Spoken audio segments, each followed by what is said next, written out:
takes money to win. So. Yeah. Or you're just super handsome. I didn't want to say it.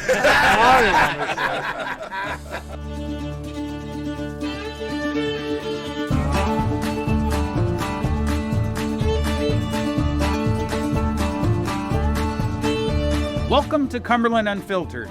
I'm Gary, and I'm joined by my co-hosts Brad and Jason. Our guests include Will and Andre from Big Bear in the Range, as well as roll the tape. A Marine, a proven job creator, a fighter for working families, and a son of Rhode Island who has come home. Born and raised right here in Woonsocket by a single mom, Vic Mellor grew up in government housing and on welfare. After graduating from Woonsocket High School, he answered the call to serve his country. He joined the United States Marine Corps, where he learned discipline, leadership, and the true meaning of esprit de corps. After his service, he returned to Woonsocket, but like so many young Rhode Islanders still do today, he had to pack up and leave after just 3 years due to lack of opportunity. Vic headed to Florida. Starting with nothing, he built a thriving precast concrete business, specializing in hollow core concrete. Over more than 30 years, he created and ran multiple successful companies that employed hundreds of hard-working people and delivered real paychecks to families. Vic didn't stop there. He built The Hollow, a 27-acre children's educational camp, family entertainment complex, and home of his political organizations, which helped turn Venice, Florida, from blue to red. He also founded the We the People Health and Wellness Center, a tip-of-the-spear facility giving families real medical choices and freedom. Now, after 3 decades of building in Florida, Vic has come home to Rhode Island, the place that raised him. He's seen what's possible when leaders put people first, and he's ready to bring that same fighting spirit and proven results back to Washington for the working families of the Ocean State. He knows how to create jobs, cut through red tape, make payroll, and stand up for the values that built this country, because he's done it his whole life. I'm not just fighting for us old guys.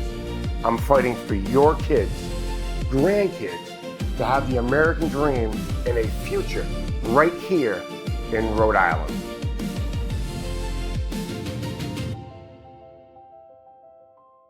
Vic, I want to start with you.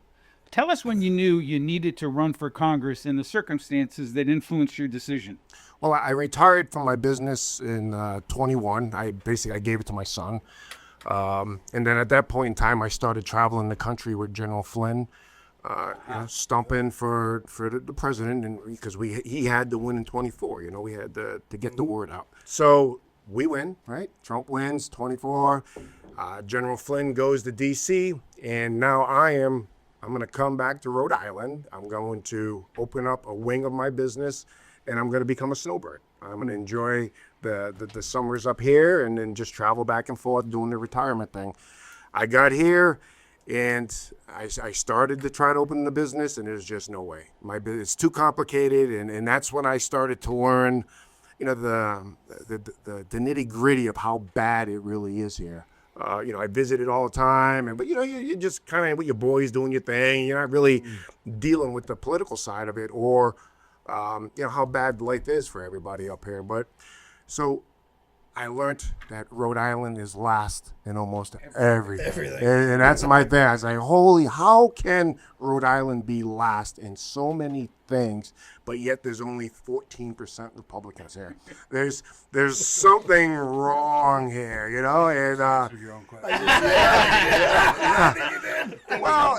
but see, so when it finally happened, and I just started my listening tour, and I just started out with a courtesy to talk to Republican leadership. Okay, hey, I'm Vic Mellor. This is what I stand for.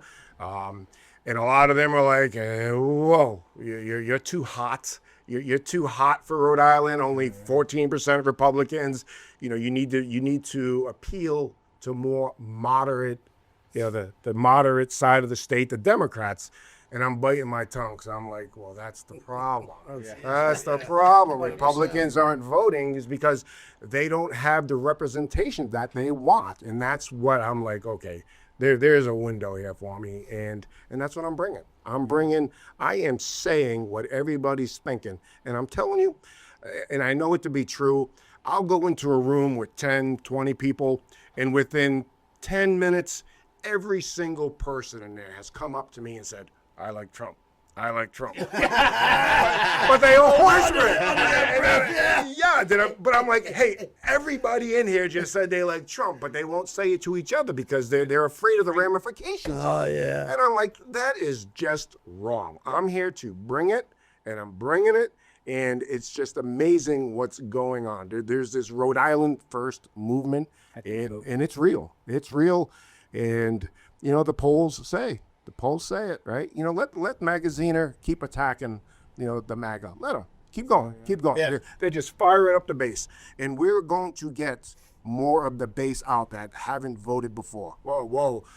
Vic, this is midterms. No, I don't want to hear it. Mm-hmm. These are different times, and people are ready to come out. They're ready to make a change. So here we are. Thanks for the question. No, that's the thing. Like, how many times do we have to keep doing the wrong thing before we figure out and learn what's going on? A guy like you, Brad, was the same way. I mean, Brad was out there, beating the bushes and speaking the truth, and nobody was really.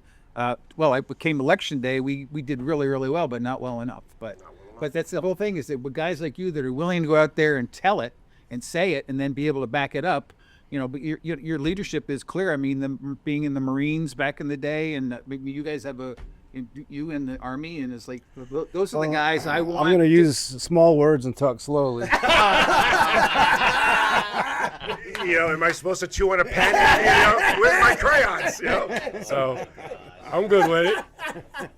But we need more of those kind of guys, like, so like Magazine or Holy Mackerel Andy. How he ever got to that spot, I mean, and he doesn't even live in the gosh darn right place, and they're letting him get away with it. Well, they let him get away with it, and because he was picked for that spot, right? They don't run for these positions. They're picked for the positions. Went to him and said, then you're there. That's just how it worked, and it's not going to work that way in the future anymore. There's going to be some rule changes coming down with mail-in ballots and such. And there will be, and these elections will be better than what they've been in the past. And it's not just that. And again, I just said it. There's this, it's now or never, man. It's now or never, and we're going to do this. I mean, do you see the smile on my face? Yeah. I've met thousands and thousands of Rhode Islanders every day, and it's good. It's good. But we got to get out. We got to follow up with it, in voting. So, how was your ground game? What do you like? So you're a fellow northwestern Rhode Island, northeastern Rhode Island, rather, from Woonsocket. Yep. And people that watch the show regularly, both of them, they're gonna hear what I have to say and be like, my God, this again. And we said that, Jessica De La Cruz has been here, Mike Chippendale, Ashley Kayla's House. So you had three people those days, because I watched them. But what I always tell, like Jessica, I'm like Brad and I, when he ran for mayor, he was a conservative candidate. He ran as an independent, but he was a conservative candidate, and we went to the Republican town committee, and they were that meeting. They were talking about joining with Woonsocket and North Smithfield and Central Falls because they didn't have enough people and enough membership to even maintain the committee. We had to wait an extra 20 minutes. They didn't have a quorum. You know what I mean? So it's like so what's the ground game look like? Because on the other side of the aisle, the Democratic town committee is probably 100 now. It was 95 back then. It's probably over 100 now. Who knows? For Cumberland. Yeah. So so what's the ground game? How do we get that word out? Because he spent an exorbitant amount of money on the mayor's race, and you could tell when we went to the polls on election day, there were just so many people that they passed 90 signs of his just to get to the polling place. And I was holding his sign, and they would ask me, "Oh, Brad Dean, who's Brad Dean?" Yeah. Like, it's just right on the signs. You've been seeing this for 3 months, 4 months. Like, how do you commercials? Video commercials. It's in the paper. Like, so how do we get that word out? What's the ground game look like in each individual town? And by the way, Woonsocket went for Trump the last election, which was shocking. Surprising, yeah. Very surprising. Really? Is it? I think a lot more places went for it too, but we'll Yeah. you know we'll see how that all plays out in the next election. But as far as my ground game goes, we probably have about 100 people total, just Yeah. across the whole state. I'm paying people to do it. Volunteers are awesome, and we need more of them. We need more volunteers. Get out and get into the system. VicMellor.com, get on it, right? But we need to be a machine, and we're working as a machine. I'm a businessman. We're doing this business-like. So we have people, they're accountable for what they do. They have people under them, and they're accountable for what they do also. So if you run it like a business, your success rate definitely goes up that way. And that's how we're doing it. It's a business. I divided the state, my district into 4 different quadrants, and each person there they're responsible for their quadrants, and then it's a chain of command. It's a military chain of command under that, and that's how we're doing it. Yeah. So we did during his election. The problem was, they're volunteers, so you're gonna be so rough on them before they're like, forget it. And I agree, and that's why I said you got to have a certain number of people on payroll. That way you can hold them accountable for what they're doing. And then the other part is I have the resources to also get the social media ramped up. I have the resources to do the radio. I have the resources to do the TV. So I won't be outspent or out-resourced on that part of it. So what's the district line? It's not Woonsocket, Cumberland. It's further west, right? Burrillville, Burrillville. So somebody from Woonsocket, Cumberland, somebody from North Smithfield, if they want to volunteer even for you in your district, where do they go to do that? Well, they could just go to VicMellor.com, sign up, and they could absolutely volunteer even though they're in District 1. And that's, hey, I'd love you. Come on, let's talk about where I grew up in Woonsocket. Where did you grow up in Woonsocket? I grew up in Fairmount, and I grew up, I'll give you a little bit of the rundown. Single mom, all right, and I grew up, my dad, I got a few memories of him. He died of a drug overdose when I was real young. I grew up in the projects. I grew up on welfare. So I get that side of it. I get not having food. I get struggling to get to the next deal. I get, and there's so many kids right now with the single mom. I was just fortunate that my mom was hardcore rough. My mom's the mom that would put her foot in your butt when she would not just put it in my butt. She would put it in my friends. You know what I mean? So. That's a story you hear over and over and over again about guys. That's for people, people in general, not just guys, but guys, girls that came up from nothing. It was my mom was, a solid person who took no shit. You know what I mean? She took no shit. Yeah. And I'm gonna tell you right now, she still takes no shit. Oh, that's good. And she rules the roost wherever she goes. And it's amazing. I wouldn't change anything that I've done. I graduated from Woonsocket High School. I did the Little League. I did all that. We were city champs when I was 12, the whole 9 yards. Football. I joined the Marines out of, my recruiter had to go to my high school and force a couple teachers to pass me because I missed a lot of days my senior year. I had way more important things to do than go to school. But it is what it is. But I had passing grades. For me, there needs to be different schools for different people. I'm one of them guys that that structure did not apply to me. There should be, I should have been the guy at a school where we ran around outside and did things all day and had some education. And this is a proven fact now. And a lot of the charter schools that they're opening up are working that way. Charter schools is something we can talk about here too if you want to. Out right now. Oh yeah, it's just. It's amazing to me that the leader. Me being a Cumberland guy, and we have all the charter schools in this area in Cumberland. But isn't it kind of a conflict of interest that the leader of the Senate is also the teachers union president? I mean, isn't that just amazing? Let's just squash any competition right here. Total conflict. I will push for an investigation into that. I promise you, along with the other thousands of investigations that we're going to have in this state when I'm in there. So. Just to continue with my story, I joined the Marines. I was an explosives dog handler. I was the Marine that went into a building when there was a bomb threat. Well, everybody else was running out.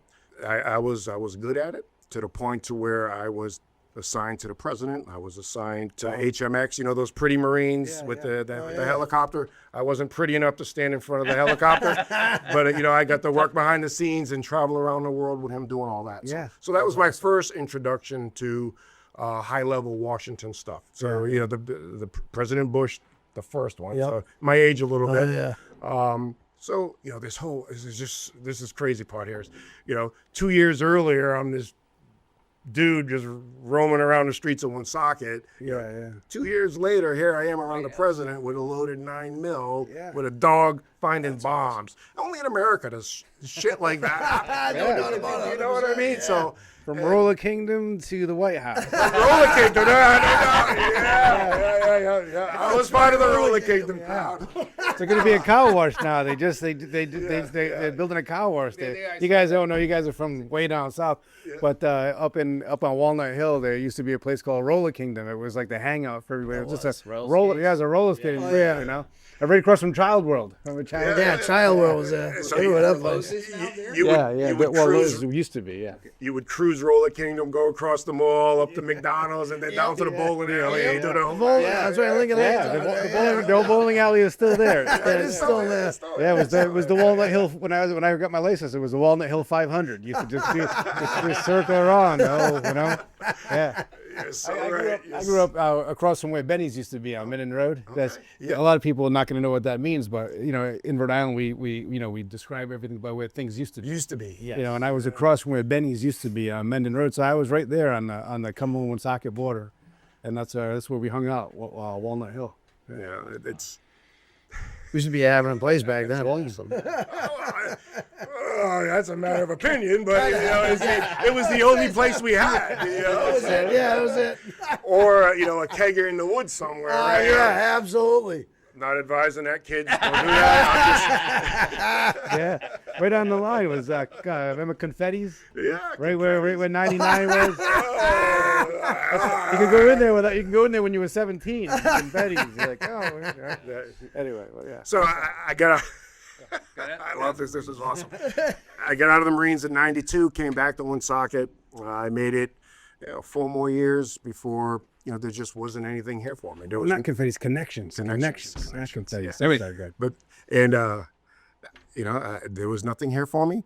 There was no opportunity, so I packed up, and I had $900 in my pocket, and I drove to Florida. Yeah. And I just took my Rhode Island grit, worked my ass off, and it is what it is at this point in time, and it worked out well for me. But there's no, and let me just say that Rhode Island is also last in youth retention. Yeah. Okay, we're 50th. We're 50th in keeping our kids here. So that is one thing that hasn't changed in 30 years. Mm-hmm. Along with we're on this just downhill spiral. Instead of just crashing, we're just going just slower. And we have to change something here. Mm-hmm. And with me, it's the approach. I agree with most of the thing the Republicans in Rhode Island agree with. I do. And you brought up some of the names earlier. I just disagree in the approach. I think we need to come out hard, we need to come out loud, and we need to do it now. Not this plan, over the next 10, 12 years, we're going to get, plan. That, to me, that's just, you got to take advantage of where you're at in certain times. And now is that time we need to take Evans shouldn't even speak. I mean, no. If they were on a basketball team, the whole team would be fired. If they owned a company, they would be fired. They wouldn't still hold on thinking that they're still relevant. If you lost, you're a loser, and you should step aside. 100%. I tell you that, like you said, that that they kind of take a hands-off approach, or let's see how the tide comes in or out. And the problem with that is now you have all these other Republican groups emerging. I saw a thing on Facebook. Yes, I saw that. About another Republican group that's emerging, and we're big supporters of the league because they're trying to get conservative candidates in, whether they're Democrats or Republican conservative. And they started out with the 2A thing, like we're gonna stop this 2A madness. Stop all the regulations. Just trying to get people that would commit to vote against that shit to stop at least that. If you can't stop everything, stop at least that. But if you don't have a defined set of goals, and a mission statement, then people are going to start wandering, and that's kind of looks like what's going on now. If you have some of the more prominent older Republicans that now have started their own group, and and you have the main group of Republicans that are in office right now, they're working against each other. You don't have a united voice. Dave's group is probably the first successful group in probably the last 10 years. Yes. They raised more money than any Republican committee in the state of Rhode Island has done in a while. Why do you think we don't get Republican money? Because we lose. Yes. 100%. So they're not going to pose Rhode Island with any kind of money if they see that your track record sucks. Yeah. Oh, absolutely. I remember watching the news, and what was it, a couple of years ago, and it was the red wave. The red wave. Oh, yeah, the red wave. Red wave. Everywhere was red, except like it was like even state senators and representatives, they went completely blue. They were like, this is unbelievable. They're like, Massachusetts was like purple, Connecticut was like but Rhode Island was all blue. The entire state was just blue. And it's like, Everybody who has been part of the losing team should just stop and move aside because they're not helping. They still think that their ideas are relevant, and they're not. They're the fastest sinking dive ball into the ocean every time they speak. It's like the old adage, right? It's like if you vote the same way for the last 20 years, it hasn't gotten you anywhere. Like maybe try something Definition different. of insanity. Definition of insanity, yeah. You lose. You lose. Yeah. You lose. You lose. We're gonna come back with the same thing next year. And then we're going to lose. Well, you must have seen that, and you were down in Florida for 30 years. 30 years. Yeah, you must have seen the snowbirds coming down there, messing up those. Florida up until recently was a swing state. It was, and I can speak to that. Obama won it twice, and I have a political action group in Florida called the Hollow 2A, right? So there's I'm a 2A guy, hard, constitutional carrier, nothing, all right? So when we first started this political group, we were, hey, let's just work with people. Let's, we got to work with the Democrats. We got to work with the weaker Republicans. And we got nowhere. We got nowhere. It took a couple years to realize, no, you got to take what you want, and you got to be vocal about it. You got to have the right tactics. And I'm just going to say about what's going on here in Rhode Island is they still have my opponent in the primary. So like, well, you got to work with Democrats. I'm going to be the guy that works with Democrats. And I'm like, how'd that work out for you in budget? They don't care about you one bit. Nope. Nothing. They just steamroll right past all the Republicans. Nothing to say, nothing to do.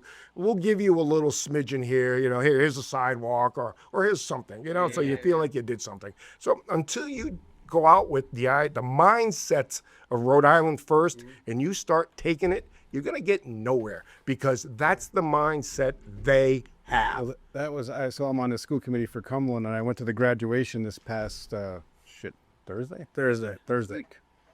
I'm retired, so the days I don't. But and the senator, for Cumberland, one of the senators for Cumberland was there. Not Ryan Pearson wasn't there. It was the other senator for Cumberland. And he said, he said, oh yeah, I just got you guys an extra 1.8 million, and he was one of the guys that voted for the $15.2 billion budget. Yeah. So I'm thinking to myself, you realize that extra 1.2 billion, you know, a billion is 1,000 million, right? and you voted yes to get us 1.8. It's 1,000 million. So we're talking about 1,200 million, and you got us 1.8. Was it worth it? You know what I mean? So our taxes go up now. Not only that, our towns, everything's going up. Everything. This keeps going up. Yeah. But they always say it's just a little. 4% this year. Well, that's a little. This is a little. This is a little. That's a little. Yeah. Everything being a little for somebody who's just hanging on. Who last year was just hanging on to their house, or keeping their kids in the schools they want them in because they have to pay to put their kids in private schools because they don't want them to be indoctrinated or whatever. I agree. You know what I mean? It's just too much. It just keeps spiraling out of control. Well, that's the problem. There's no accountability, right? I mean, and accountability is kind of going out the window. There's nobody holding their feet to the fire. And nobody pays attention. Right. Well, that's the issue. Paying Programs are attention. completely off budget. Oh, yeah. Nobody looks at what these Nobody programs looks at it. Yeah. Well, the COVID kind of screwed that up, too, because they took a lot of this money and they created programs with COVID money that was going to end. What was COVID? But it's like you can't be spending that money that you know is going to end in a couple of years on reoccurring expenses. Now it's like, oh shit, how do I pay for that now? There you go. I just ran out of all my COVID money last year. Now I can't pay for it. Well, it's just like the $250 million. They just had an extra revenue. They didn't put it towards, a piggy bank. No, let's just spend it as we got it. Yeah. So it's a mindset. Where we're at right now is a choice. We've chosen to be where we're at right now, either by the way we voted or by not voting. Yeah. Right. Or by not voting. Correct. So you need to get back involved in it. And that's, the 2A group in the community is a huge chunk of that. Only 30% of gun owners vote. They alone only. They're not supporting failed leadership. Yeah. That's crazy. If my team is losing all the time, I'm going to stop voting. Stop voting. Wow. And that's what they've all done. They've turned their back on the Republican Party because they don't want to support it. And they can't get anywhere in this state anyway. So it's like, yeah. It's tough, right? And it's been going on for decades, just nonstop losing, and people just either move out of the state. That's Just move out. North Like, Carolina. I got to get out of here. Go to Yeah. Carolinas, go to Tennessee, go somewhere I can bring my guns and not have to worry about, becoming a felon. Right. Yeah. Oh, yeah. So I have a neighbor now. He's a temporary neighbor. He owns it's part owner. He moved from Taunton to the house behind me because in the heavy snows, his house got damaged. He owns a gun shop in North Attleboro. His name is Ryan. I don't know if you know him, but I don't want to name his gun shop because, He might not. he might not want me to. But he told me, we were talking, he came, my dog got loose. He brought my dog back and, he's like, we started talking. We think all the same shit. The 2A stuff is crazy. He goes, God, Rhode Island's nuts. He goes, Taunton's not like that. You need to move to Taunton. And I immediately thought about that scene in Private Ryan where the engineer is clearing the what do you call those? The barricades on the beach. Yeah, the barricades on the beach. And hedgehogs. It's the barricades on the beach, and Tom Hanks is like, all the tanks are in the bay, they're not coming, you don't need to do this. And the guy was like, this beach is mine. That's what I thought. I'm like, I can't move to Taunton. And then what? There's another voice against the madness that just moves away to a place where it's allowed. But the problem is, those people as housing gets too expensive because they make it too expensive, are going to move to the places like that. North Carolina. Everyone always talks, South Carolina, you can go down and you can buy yourself a palace. Yeah, right up until the people that want a palace, that vote this way, just like we're seeing in so Cumberland is 5 districts. The one that's closest to Mass is getting inundated with people from Mass. Yes. Oh, yeah. And they do not feel the same way as the people that sold the houses that they're moving into, and they don't. It's a bedroom community, that part of Cumberland, where they don't really pay attention to what's happening locally because they're not local. They're from other places. You're right. But yeah, but that's where we're at. We have to fix the place that we were born and raised and grew up in, and eventually. Well, it's time to take a stand, right? I mean, that's kind of where we're at. Like you were saying earlier, it's like I'm gonna roll the sleeves and that's it. Now we're gonna take it to task here in this state. And my issue with the 2A thing is that's a philosophical issue. That's not a money. Like you can almost say to a senator that gets a couple $1 million for one of his pet projects, I had to vote for the couple $1 million, but you're not getting anything to take my rights away. For my constitutional rights away. You're not getting any money for that. There's no not. The anti-gun movement is a multi-billion-dollar industry. Yeah, but are they getting? You think they're getting finance? Or? Oh, the person that lives in Rhode Island, that's there. She's making, or now it's a he. Yeah. So it's a mom. It's a him. Mom gets paid. Demand. Jesus. Well, yeah, moms demand action, but it's now run by a man. That's weird. Anyway, but over $200,000 a year. These poor people come up, and it's like they come to the state house, and the pockets are all filled with all of the progressives that are in there right now, who are getting all money from the progressives for, the anti-gun stuff. But it's a business. It's a very large business, and some people are like, it is, and it's it's just like, oh, you didn't vote. Yeah, You know? yeah. Who's your senator? They have no clue. Well, the left ideology is a business all in itself. I mean, Yeah. you got billionaires from across the world pumping money in. And you see what's going on with Act Blue right now. They're finally figuring all this out. We've been talking about Act Blue for 4 or 5 years. Yep. And now they're finally doing something. You know, USAID being shut down, that's stopping hundreds of billions of dollars from coming back. You know? Yep. So, you know, we're going to crush them in the wallet, right? So they're not going to be able to fund as much as they can do. And, you know, now there's a lot more seats that they have to defend, you know? So, Well, that's what I told. Same thing I told Dave. yeah. You know, I was like, you know, when him and I were running, we had a senatorial candidate, and they were pissed that they had to defend their seat. They think is theirs. Literally said, How dare Didn't you? want to work and spend money. It was like, I gotta walk the street. literally said, I don't want to spend money on this. Well, this is not your seat. it's like, sorry. Well, look to the people. Yeah. So then, and I, you know, that's what Dave and I said, Dave, as long as you, if you can get them a primary and a general election candidate on every single time there's an election, and you know that way they don't build that nest egg. They can't be the, you know, the Can't be guy for $1 million or a speaker here, and a speaker of Sakachi with $4 million, $4 million. And then Brian Coogan said the same thing. He said he ran against what's her name in East Province, Val Lawson. That's it. and she had $100,000 in her account. He ran against her in name only. He didn't spend any money. He just put his name on the ballot. She spent $100,000.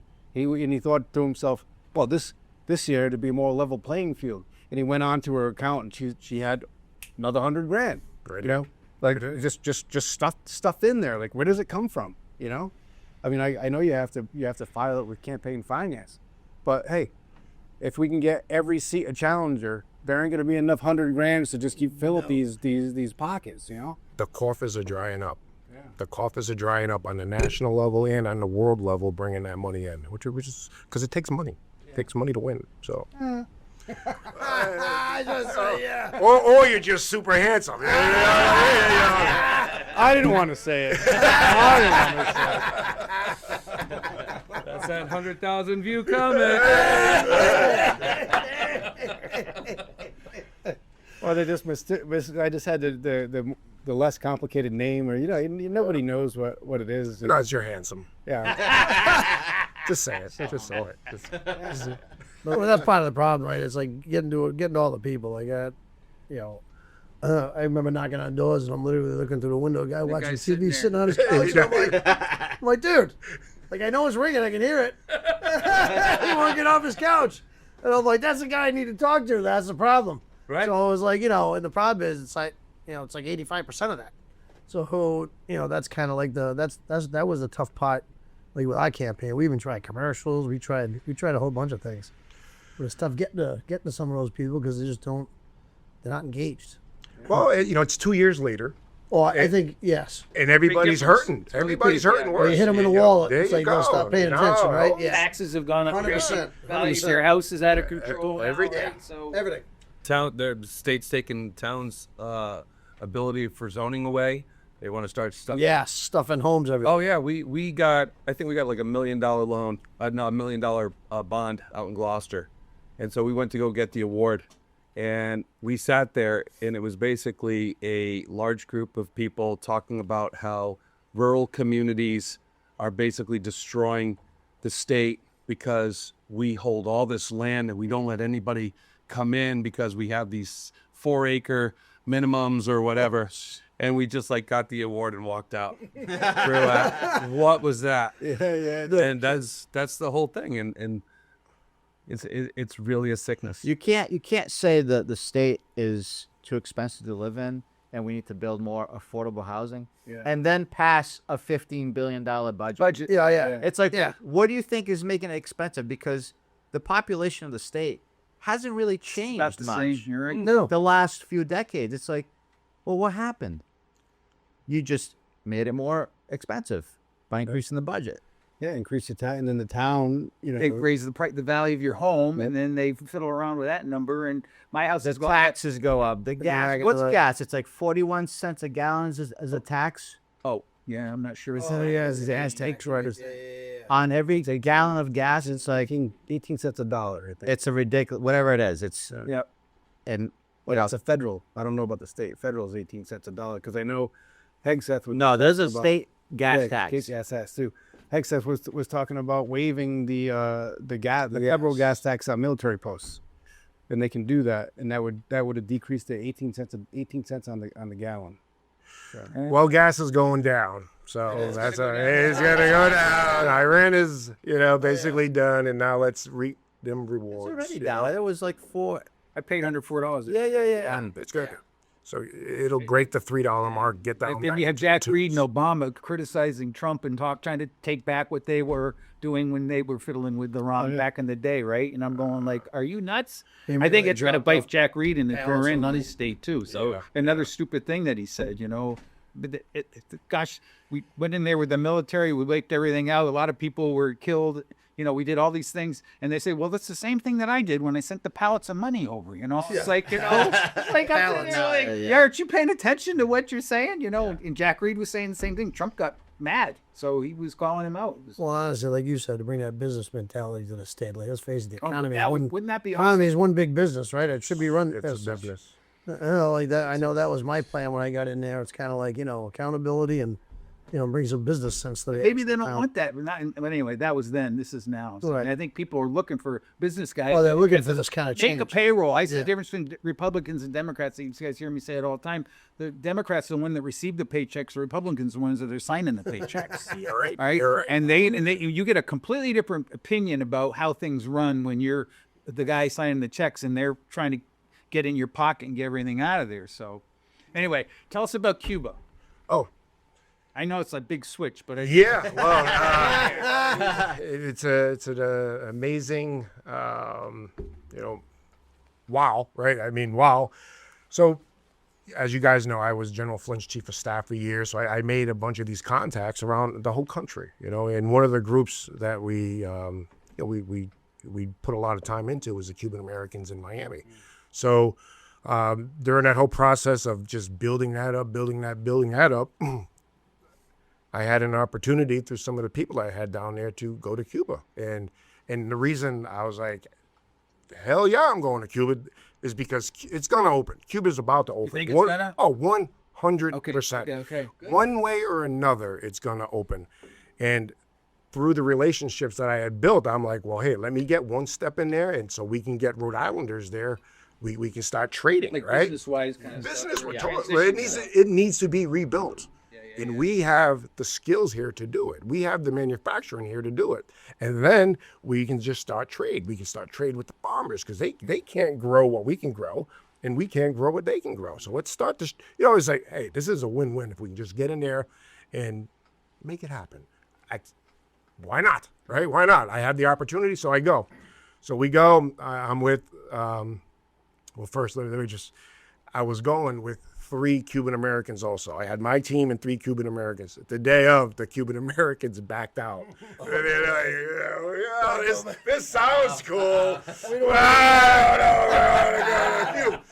That's on my helicopter. So for me, I'm like, all right, this just got even cooler, So I went to my guys and I was like, hey, you don't have to come if you don't want to come, and both said, yeah, we're there, we're in. So, jet lands. We're going up the jet bridge, going into the terminal, and we don't know what to expect. It could just be all these Cuban guys like you, dumbass, But not. My contact was there, open arms, boom, we're in. He starts. We brought a bunch of medical supplies, and so he brought hospitals and just all the humanitarian side of it. And then we go to dinner that night. And Raul Castro. No kidding. So basically, it was the grandson. Yeah. So Okay. the grandson, who is probably the heir apparent at some point, So it was like, okay, well, this just got super cool. And the funny part is one of my guys, the one that's sitting outside the room right now, walks up to him and says, who are you? Perfect. I'm like, okay, well. They said the same thing. Yeah. One of us might not be going back, So we broke bread. We drank some beers and we just talked. We talked and talked and talked. He did a lot of talking, and It was good. It was good. So we ended up meeting 6 more times. We had dinner 6 more times after that. So, we built a relationship. They want to open Cuba up. They're ready to do the business. And I understand the mistrust from the Cuban Americans down in the Miami area who just want all the Castros out. But I'm just, this guy's 41 years old. He needs to be judged by what he did. And they have nothing on him, other than his last name is Castro. Now, Marco Rubio and the administrations, they're doing an amazing job at what they're doing. And so I wasn't there negotiating with the Cubans. All I was doing was giving my perspective on certain things. Like he would ask, and I would give my perspective. Hey, you're not going to get anywhere until you've got to at least do this. Come on now. And it went well. And it's, let's just say Rhode Island first will be, we have our foot in right now to be the first ones to bring businesses. They know who you are, and then you're going to be one of the first people that gets to benefit from that. I'm glad you said that because certain Brad Dean Sr. and Al Cerrone have dibs on the first AAA team. Oh yeah, that's Let's do it. In Cuba? Yeah, Oh, there's great players. COVID heard that. Yeah. Because of the. Go ahead, tell us. No, it was a Lou Schweckheimer, so they partnered him up. They partnered up on the Stone Crabs, which is how he ended up with the Stone Crab name. But it was 2 teams. It was a AAA team and a AA team. And that was the whole, they were buying, it was with Lou Schweckheimer, who was a GM of the Pawtucket Red Sox. And they had dibs on the first stadium in Cuba as part of a CBC initiative. And unfortunately, COVID happened. It kind of, so Stone Crabs, they just built a new stadium and squashed that. They were out. Yeah. And the New Orleans team changed that. COVID screwed them all. Yeah, COVID just happened. Yeah. Okay, sure. Right. So it'll happen, I think, before the election anyway. This is something that, and it's just my opinion. I know. I don't want to say too much. Yeah, I know. You're better educated on the situation than we are. Because you were there having the conversation. So with just the guys. just amazing. It just Well, what a life experience, I think you're touching on something that I think a lot of Rhode Islanders really feel deep inside, but it's probably personally it's the source of one of my frustrations with the state, right? Rhode Island is such a beautiful state. Mm-hmm. We have so much coastline. We have access to 2 huge metropolises, right? We can do so much here in the state, whether it's agriculture or technology or Taylor Swift's wedding. But we have beautiful ports, right? But nobody in leadership has the business mind or acumen to say, hey, why don't we try to do something different instead of just stealing from the people? No, I agree. Because that's all that they're doing. Like you just said, the business the leadership. There is no leadership. That's the problem. Yeah. So it's so refreshing to hear you talk about that, Vic, because that could give our state such a great opportunity to then be able to do the things that we want to do and take care of people, whatever it is, right? So I'm excited about it. I mean, I think it's great. Let's go to Well, Cuba. thank you. Let's go to Cuba. Let's go. It's a beautiful place, and you called it stealing, and it's legal extortion. It's legal extortion. Yeah. What they're doing to the taxpayers in this Up state. here, Yeah, it's legal extortion. What's and going it on? starts in Washington. Oh, it's terrible everywhere. So they always say it starts at the top. When I look at leadership, I look at the top and what's next, and then after that, and after that. And if these guys are working their rear end off, and if they're honest and they're doing the right thing, then it's maybe easier for the next guy down to think that way. I mean, it's easier said than done. But I just don't. Rhode Island isn't going to magically change by itself. Guys like you go into Washington and pulling the right strings to get things done so that the state can thrive for a chance, for change. Well, I'm going to win. I know you. Okay, I'm going to win. Excited. And this will be the first domino in New England to fall. And they are going to pump so much money into this district in this state because they want to use this as an example to the rest of New England. So, and I've been told this already. So this is facts, and it's exciting. You know, here part just of that. oh yeah. I mean, here I am, just Who are you? The this- guy from Woodstock? Yeah. You know what I mean? And here we are. You know, Podcasts, right? so National leaders. and Throw it's the horse down the stairs, a bale of hay. Hey, what? That's a Woonsocketish. Is that how excited by each? There's no doubt, and I'm honored by it. I'm humbled by it, and you know, this path that I'm on isn't mine. I mean, it's like anytime an obstacle comes up, or we need. It just happens, man. It just Yeah, I know. happens. You know, it just. you know. So I just Like know. it's just the path, that's the path. I know exactly what to do. And I attribute it to also to if you just always do the right thing, if you just do the right thing, man, then good things happen to you. And then when you're always doing the right thing, you're around good people. You're around other people that do the right thing because of you, because they're doing the right thing too. right. I mean, if you always doing shady shit, then you're gonna be around shady people. You know, so just So much of that in Rhode Island. well, there's a lot of people in Rhode Island that do not like me, as you can imagine. You know, I'm both sides. So, but I'm okay with it. I've been not liked by the elite class for a while now. General Flynn was my man. You know, he's my mentor in life. And if anyone's, only one person in this whole country's been attacked more than him, and that's President Trump. So I'm good with it. I've seen it. I've lived it, and I'm ready for it. And it doesn't bother me because I know that we can beat it. I know for a fact we can beat it. I'm not going to cower to it, and there's no reason to cower to it because they ultimately are weak. When you stand up to them, they fold. Okay, I'm just telling you, when you stand up to them, they fold. Okay? That is going to get those people that are whispering, I'm a Trump supporter, they're going to start speaking a little They louder. There you go. Yes. Exactly. Yes. They need a to. leader. They're Yes. craving for a leader. Yes. And we don't have that currently. We had the closest vote ever. Trump almost won Rhode Island. Oh, yeah. Telling Oh, yeah, everybody. It's crazy. So, like, if you're not afraid of being loud, I mean, we were loud once. Yep. So, this state has a horrible track record of being reactive instead of proactive. Everything in my this big state things. is reactive. They don't go out. They No. come to them. No, exactly. They just want to hit low fruit and just be okay with their power and the money they make from doing it and their positions that they weasel out of it. You're right. Totally right. Yeah. Mm-hmm. So I'm glad because, like I speak my mind. I don't speak out the side of my mouth.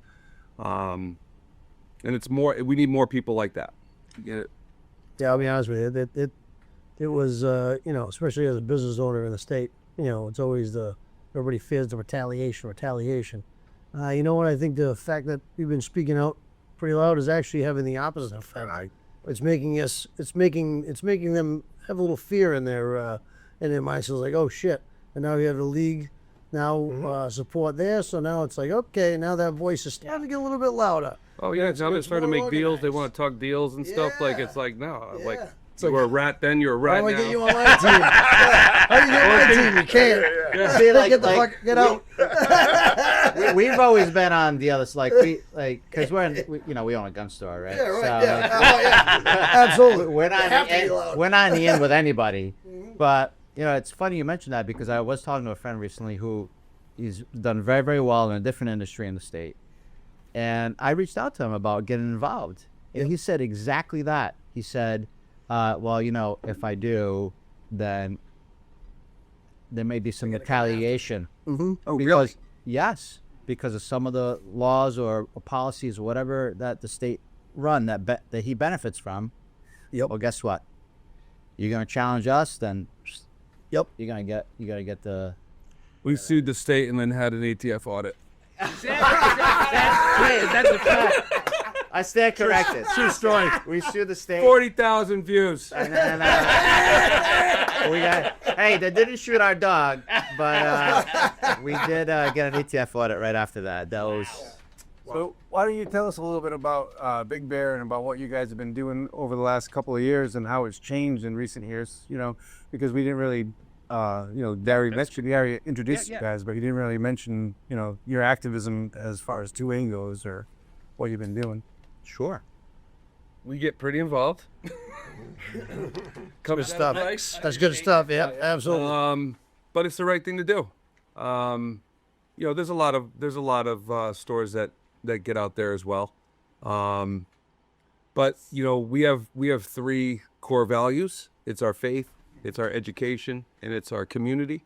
And we try to give back to all three of those all the time. Those three values help us make good decisions. They help us stay grounded, making sure that, if we're doing okay, then we try to help out a group. We came from a background where we just got going, and then the whole thing burned to the ground. Oh my gosh. Literally burned to the ground? Yeah. We there was a electrical faulty thing, and the whole building went down. Oh my gracious. And the community wrapped around us. People that we just met and might have known only for a year, they're all of a sudden helped. We had two buildings on our property, and the other building had one unit missing that was like empty. So we just said, okay, ATF's like, well, we need to go put all the guns in there for now. We need a place to sort all of the damaged stuff out of the fire. And then all of a sudden, the building started just building around us. One guy's a carpenter, he builds all this ammo racks, and another guy puts a wall up, and then some guy comes in and says, hey, I want to get rid of a whole bunch of guns. Can I put them on consignment? Now we got guns on the wall. Yeah. Everybody in the state heard about us. So I think that's one of the major reasons why we're so community focused. Yeah. And again, you do the right thing and it comes back, I think people see us that way. You earned that response from the community. You earned it. So kudos to you guys, man. Yeah. That's good stuff. We stay humble. We've always pressed on our faith through tough times and, just keep going. Yeah. Awesome. So where is tell everybody where you are and what road you're on, and how they can do business with you if they shoot you. So Big Bear, California. So main shop's 401 Putnam Pike in Gloucester, and the other shop is the range that we just recently owned. It's a 15 bay indoor shooting range down in Exeter, Rhode Island. Yeah. Nice. Right, kind of on the same road that the Veteran Cemetery is. Just past of it. Oh, yeah. Area. Really. Yes. Got a big weed shop behind us. I was gonna say that. Medical supply shop. Yeah. It's 7. How'd you know what I was delivering? 700 cars go through that parking lot. Yeah. And listen, we're cool, right? I mean, if you partake in that for any medicinal reasons, just come after, or just say do that after. Do it after. Then For. yeah, no, but we got a good thing going on up there. I think we have the best education in the state. Very safe range. We got some really great RSOs. We got great staff that, you can do one or two things with staff. You can get them to be willing to learn, or they're going to have bad habits. Yeah. Right? And I think it's important. We joke about it, but we kind of want to be the Disney of indoor ranges. Yeah. People are going there to have a great time. Why do I need to have a pout and, So tell people, isn't it different at a range to go in? You don't have to have gun licenses and all this other thing to be a participant, or do you? At your place. Well, so we do a background check. We just need to make sure that, nobody's coming in to use firearms that could possibly be a felon. The NSSF, the National Shooting Sports Foundation, they're the ones that put on SHOT Show and all that big stuff. They have a lot of training for ranges, like how to be safe and how to check and make sure that, everything is on, you're doing everything by the books. That way, you're not going to have an issue.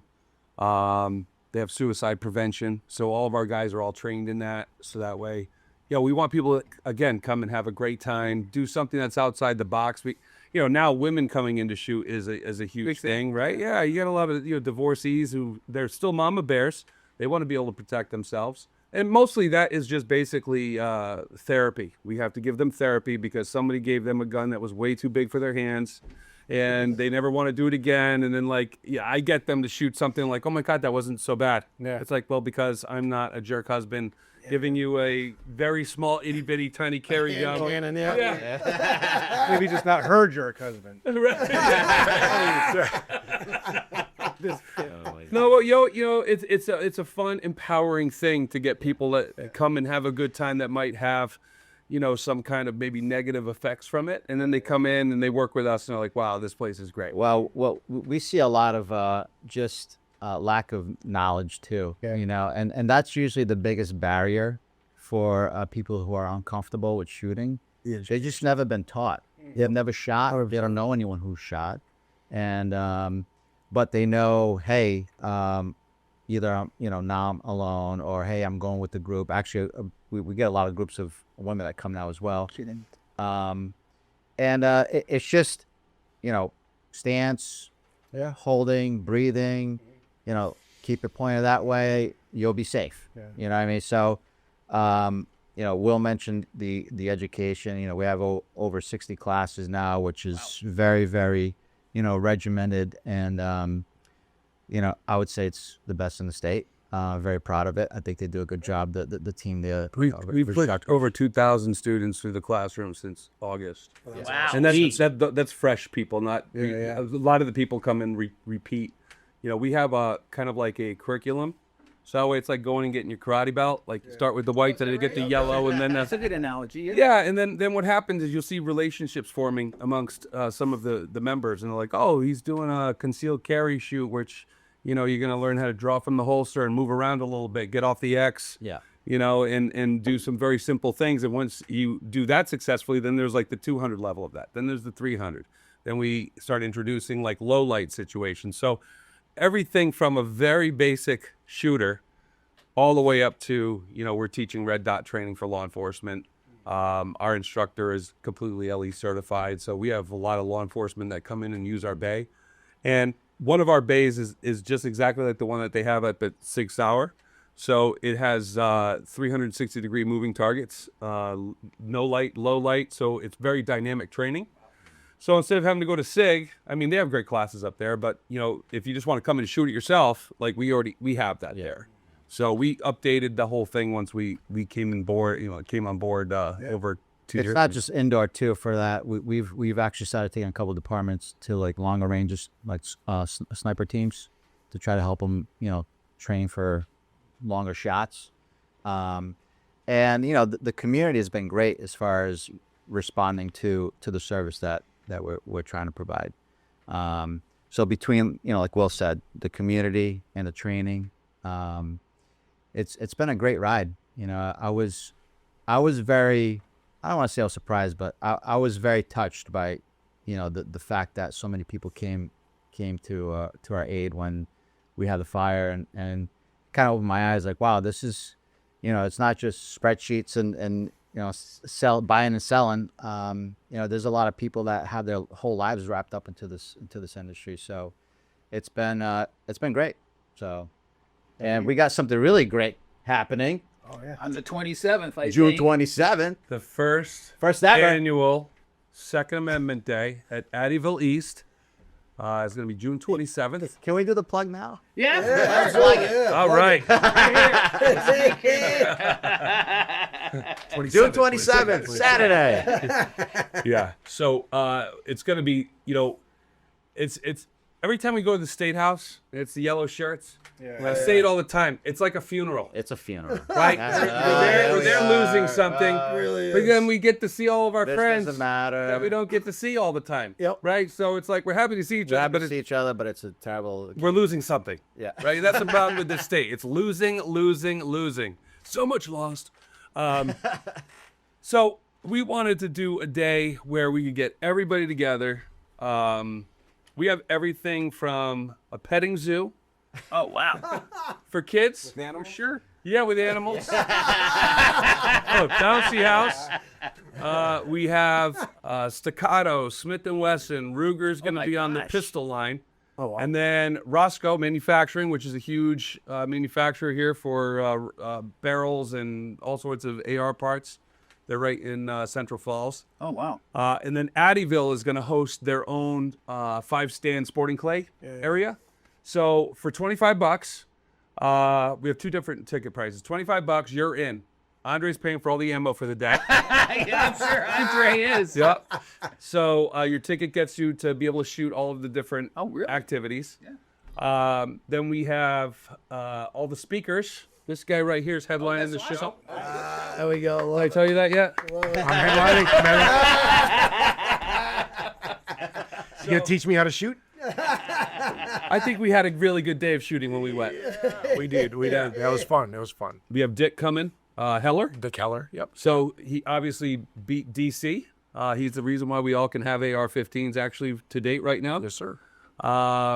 We have Tyler, who is a part of another Second Amendment groups coming up, and he's like a huge YouTuber down in DC as well.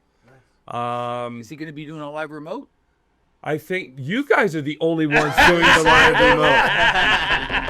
I'm sorry. Yeah. YouTube, that was my key. Yeah, and I'll make sure we got plenty of these. No, you can't do both at the same time. Yeah, exactly. 4 o'clock. 4 o'clock. We gotta hold off till 4. No, but this is such a big thing, right? Like, think about it.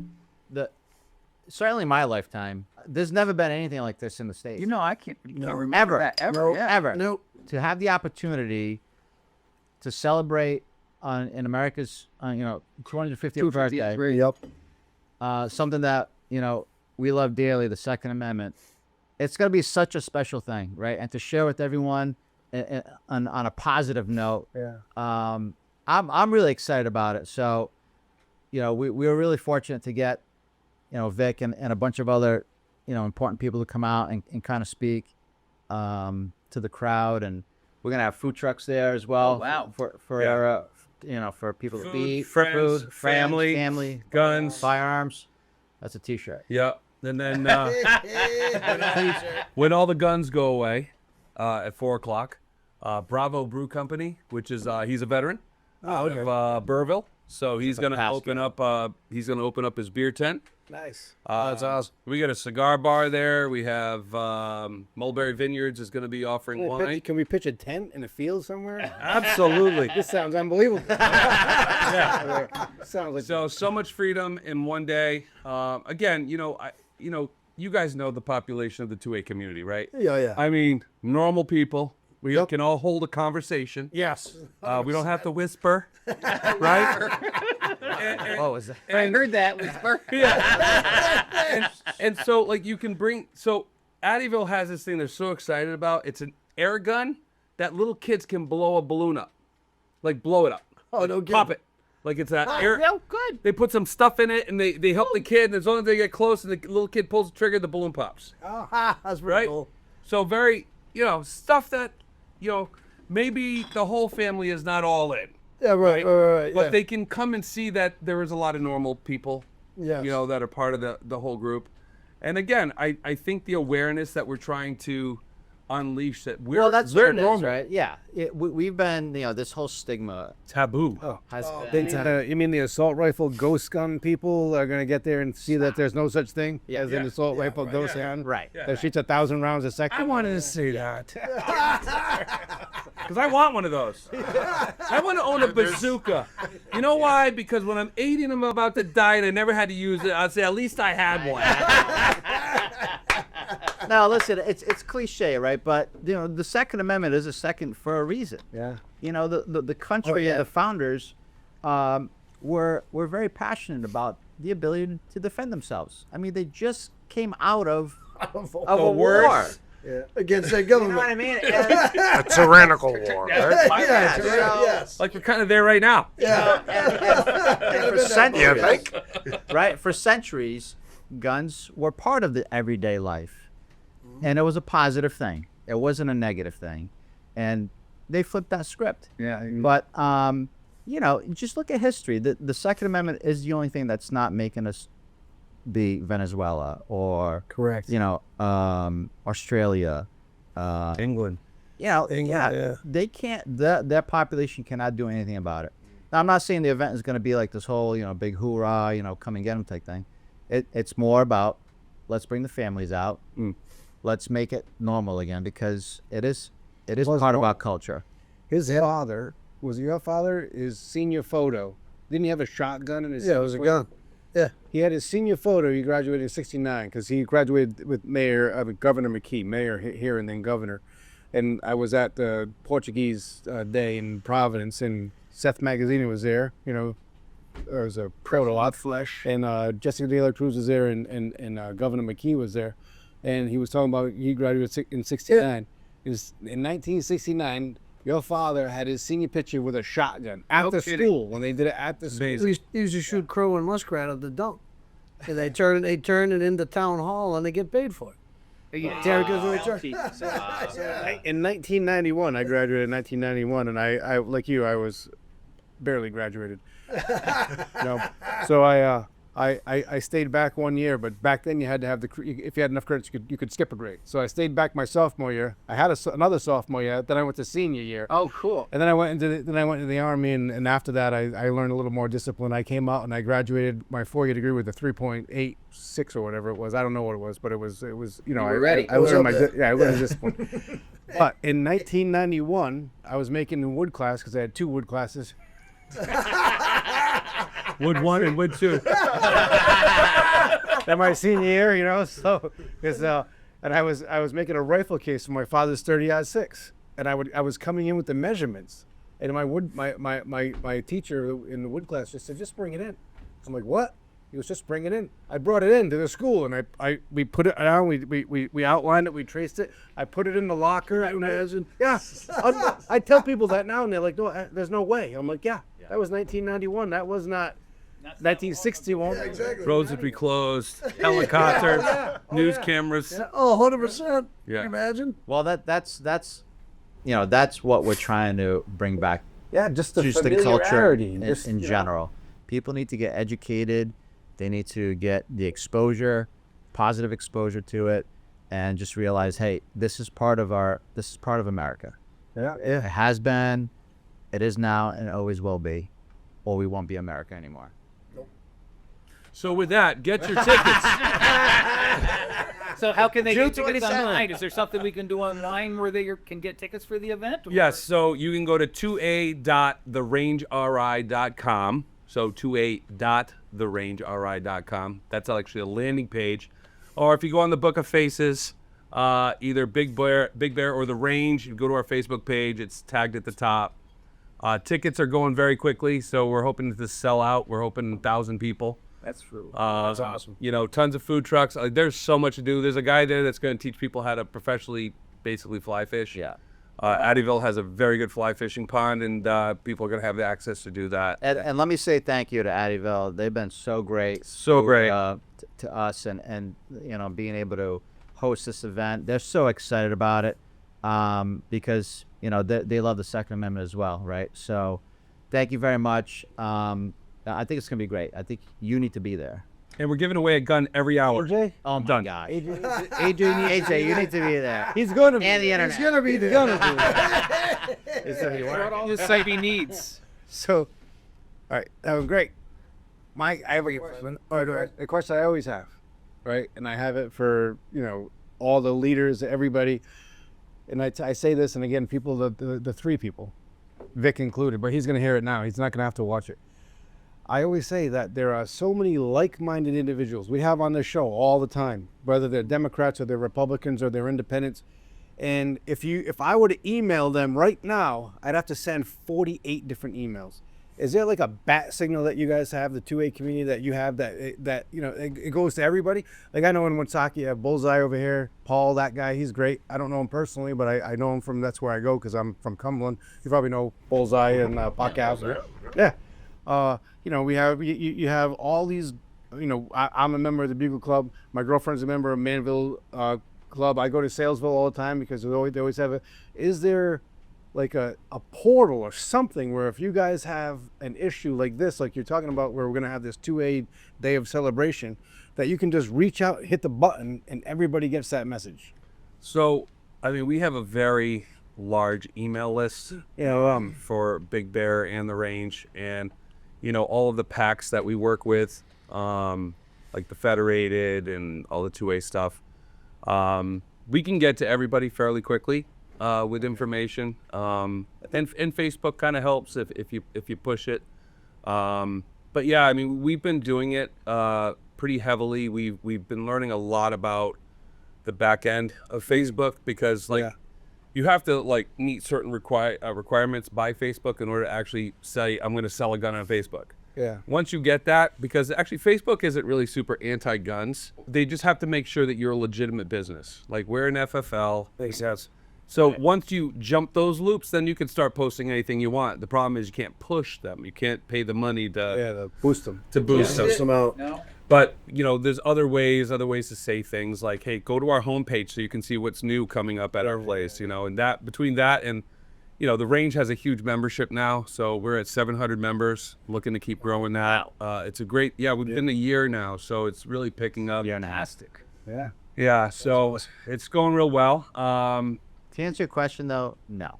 There is no bet. There is no bat signal. Yeah. And, it's That's where I think that's a where we couple of suffer. different. That's what we yes, suffer. there's a couple different As reasons two-way why. supporters, not we as Yes. in Yeah. people at the Rio, but the two-way supporters. I Yeah. think that's what we. I think the shops, right? We all work very well together.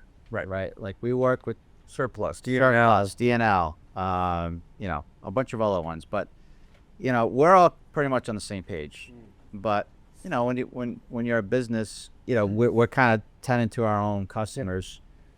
When it's something political like this, you really rely on the people to kind of come together and do something like that where they're all on the same page. But Here's the issue. Like a few years ago, let's say 5 or 6 years ago, maybe a little longer, Cumberland High School let their kids out of school to march on the street for an anti-gun, anti-2A demonstration. They should. They let them out. They let them all out. They're, and if you're a senior, you might be 18. Administration Rest of should them- have immediately been. But the pro 2A community doesn't have that pull. Because and a lot of it is because we don't have the influence. Well, because where do the schools get so- their money? From the state, Yeah. right? They do something wrong, state pulls money. Yeah.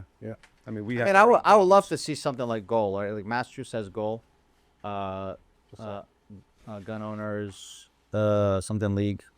Actually, I think it's just GOL. I just went to a thing in on Foxborough. There was a turkey, the national turkey hunting thing. Yeah, That was- WTF. Yeah, whatever. And I was like, It's not the W. WTF. National Turkey National Wildlife National Wildlife Turkey Federation. Yes, Yes. Yeah, maybe it is WTF. and YVTF. So my girlfriend was like, "Hey, I got tickets to this. My friend's gonna let's go." I'm like, "All right, let's go." I'm thinking there's gonna be like 16 people there. It was like 400 people there. Oh, I was turkey people are very special. So There's a turkey I was surprised. looking for a mate. He's got the call down. That turkey is very. What is happening right now? It works. Hey, everyone gets a sneak peek at the petting zoo. This is the petting zoo. Oh no. Yeah, Yeah, no, that group is crazy. They actually have calling competitions. yeah. They stand behind a thing, and they're like, make the sound of, a pheasant in heat. Whatever it is. But I was there, and normally you go to a gun thing. We go to a game dinner. It's 98.5% male. Yeah. And 1.5%.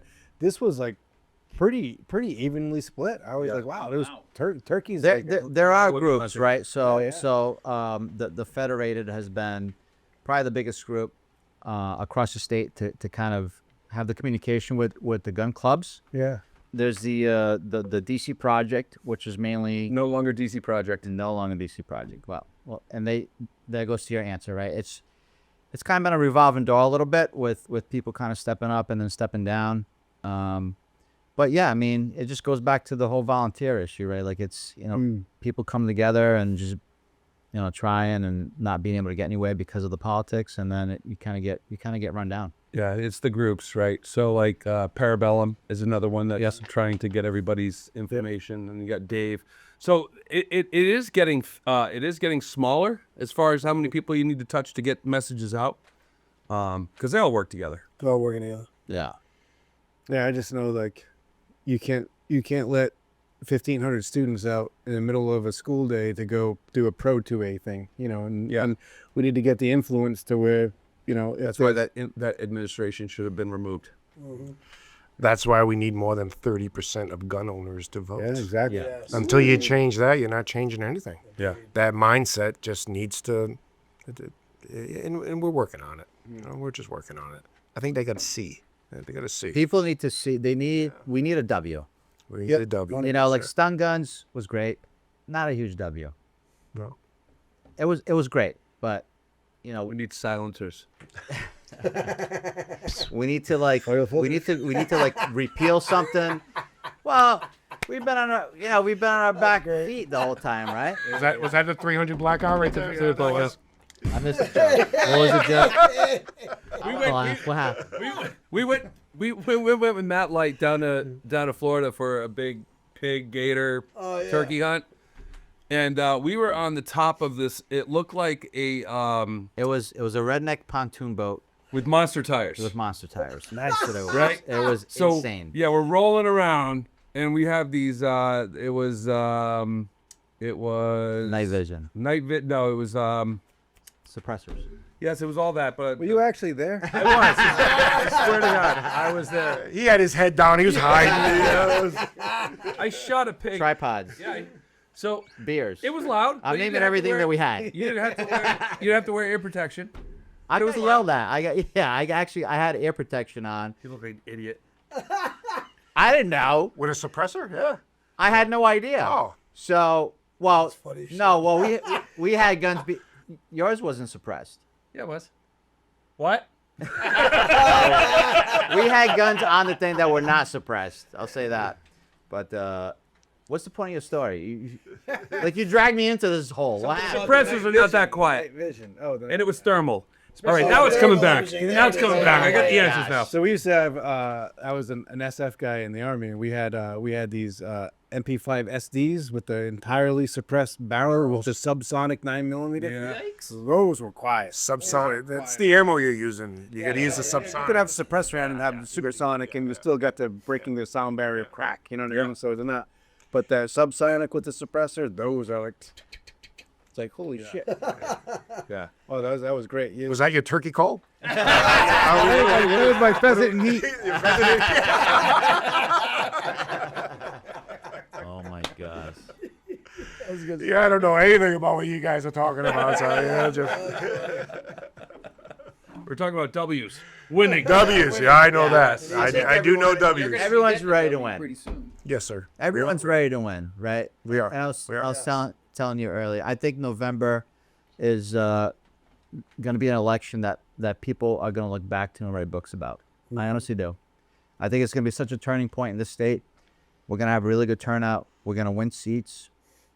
And it's going to start the momentum where, by 2030, it's going to be a completely different state. Give me a couple Republicans in D.C. that come from the state, and I'll be, singing hallelujah songs, because we had The last Republican, Lincoln Chafee. That's and was he really? I mean, No, he wasn't. No. He But, came I with a mean, friggin' holiday. just saying, as far as Carcieri was the But I think you're Republican. to your point.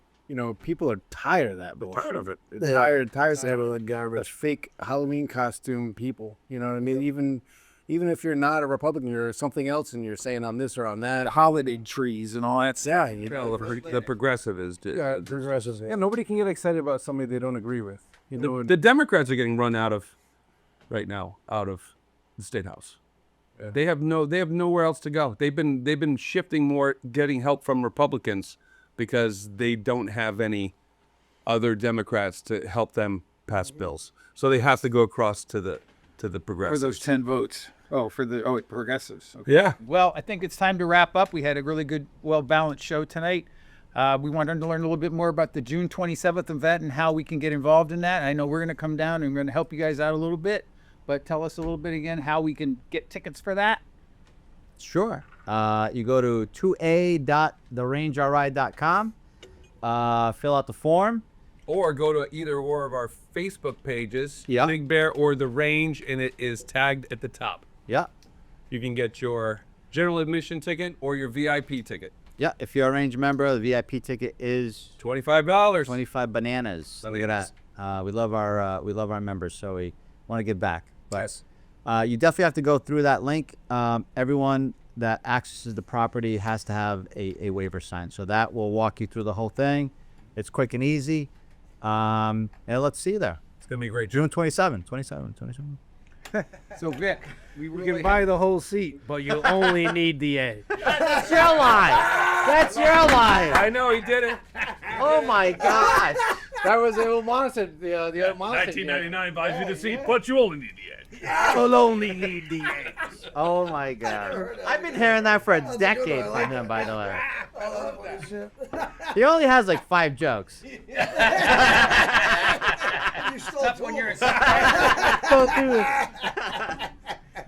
Oh, I'll try not to steal anymore. I don't want to. I was gonna ask him how old he is, but I don't want to tell anybody how old I am. No, it's gonna be great. We're really excited, and like I said, we love to see you guys there. So, we want to get to the man of the hour here, our next U.S. Congressman. I can't wait for this to happen. You know, whatever we can do, this show is one of the ways that we try to help out so that we can let the people know who you are and what you're going to do and how hard you're going to work for us. And we're excited about that. I don't know if you have any last words. You want to talk a little bit, wrap it up for us? Ominous.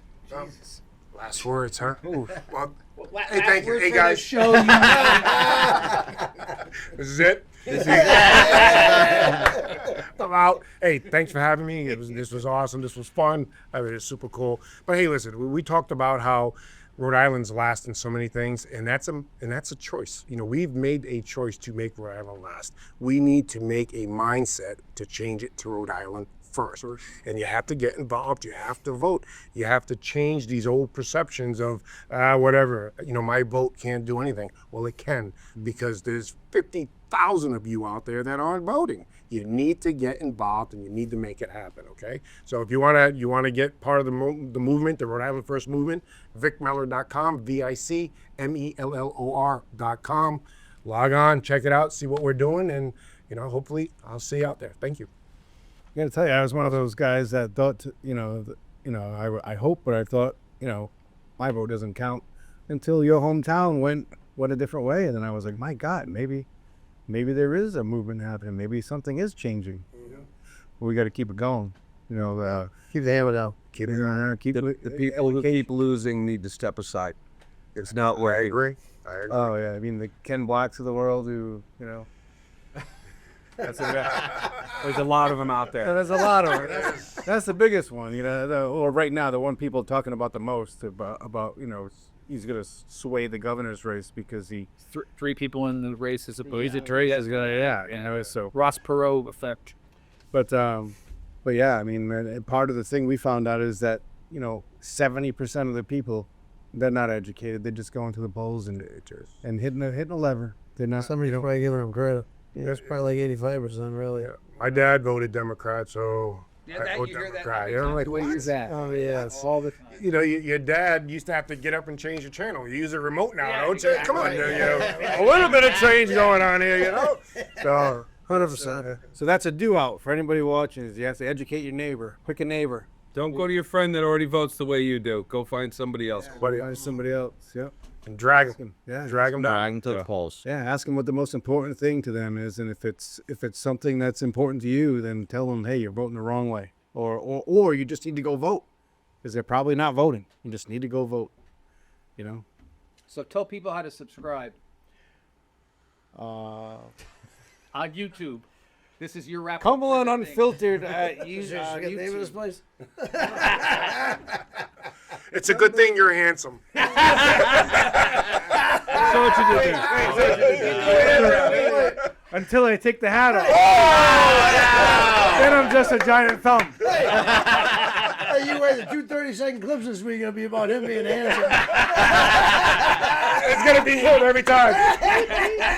100,000 views. We're gonna get a lot of votes, a lot of action on this. So I'll vote for it. Vote JD for school committee. So we had a shit ton of subscribers on YouTube, and then through no fault of our own, maybe Brad's, but no fault of our own, we lost our subscribers. We are killing it on Instagram and Facebook, but our YouTube subscribers are not going up as quickly as we'd like them to go back to where they were. So if you are a Facebook or a Instagram subscriber, please go back on YouTube and resubscribe, because good thing to do. It is a good thing Show to do. going, you know. We don't make any money. Get great. No, we're not trying to do it that way, but we want to get the word out. Hey, look at this. I'm gonna subscribe right now. Look at that. We got one.